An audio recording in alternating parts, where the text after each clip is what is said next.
What's up guys, welcome back to another Paladins video. We're going to be going over the very exciting OB43 patch.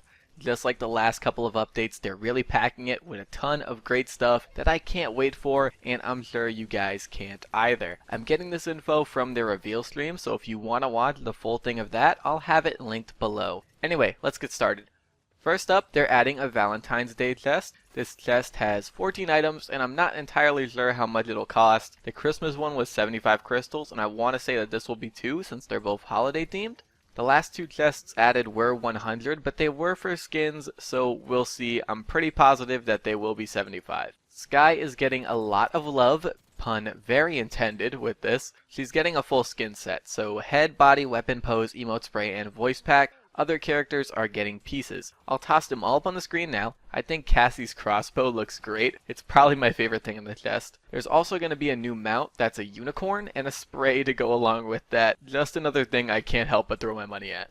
They're also adding another chest called the Flare chest. I love the name. You can probably guess why. This chest will hold emotes and poses for 50 crystals. People didn't like how they added them to the Colossal chest, so they're taking them out and putting them in their own chest. If you did get an emote or pose out of the Colossal chest, you will have your crystals returned to you within a few days once the patch is out. You'll also be able to buy Radiant chests in bulk. The bigger the bulk option, the bigger the discount you will get. Now let's talk balance. Not a whole lot of it though. Let's start with item balance. First we have Haven and Blast Shields getting a nerf. The values will now be 7, 14, and 21% instead of 10, 20, and 30%. They were pretty much the go-to option all the time. I've only picked Resilience once, and that's because this pip kept slowing me, and it was the sole reason for all my deaths that game. Bringing the values down a bit should hopefully help to not make them such a go-to choice, but I feel like for the most part they still will be.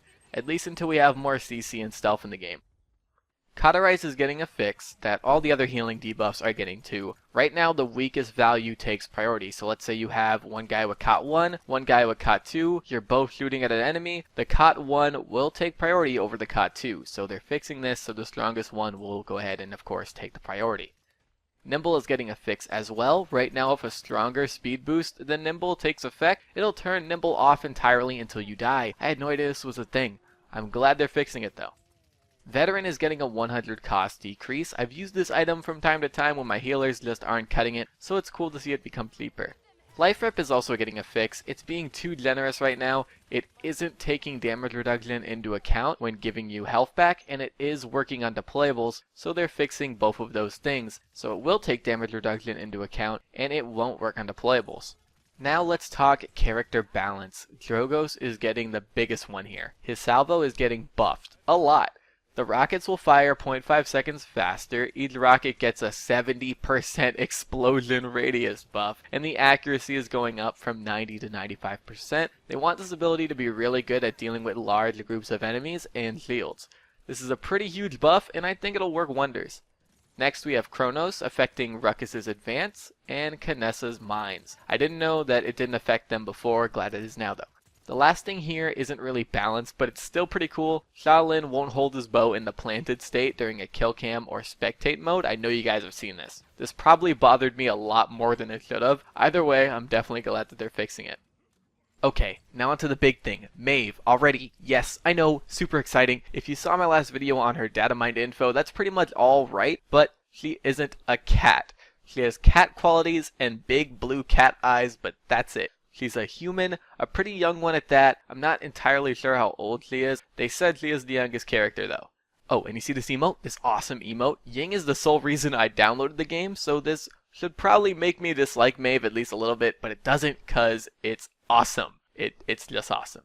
She used to be a thief after all. It makes sense. Anyway, here's some background on her. She grew up on the streets. She learned how to be a thief and became a master with blades. She's also French, which is kind of weird because she has an Irish name. I'm definitely not complaining though. In case you didn't see my Maeve video, I will go over the abilities again. Her left click throws 2 daggers. They're accurate, but they have an arge and drop. They deal a lot of damage though. She's a full-on burst assassin.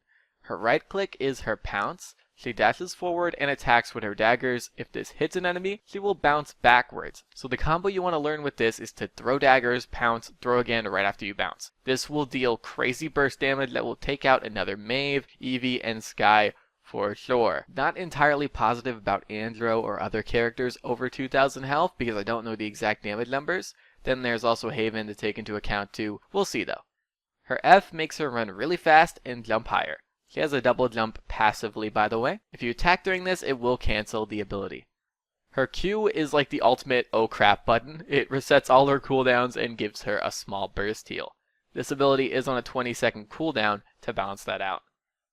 Her ult places anyone within 300 feet in a blind sphere, and its call out is awesome. Just listen. 100 feet of you and puts them. It is both pleasant to hear and creepy as hell at the same time. I love it.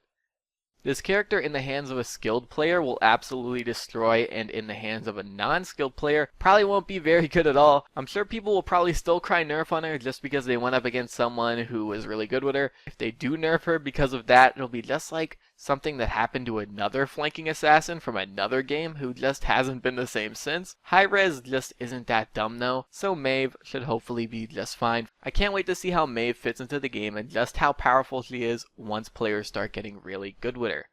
Here's a tip for dealing with her. I'm pretty sure Tyra's Hunter's Mark will be very, very good against her. Maeve will also be very, very good against Tyra though, so be careful. OB43 should be out on the PTS soon. They're aiming for today.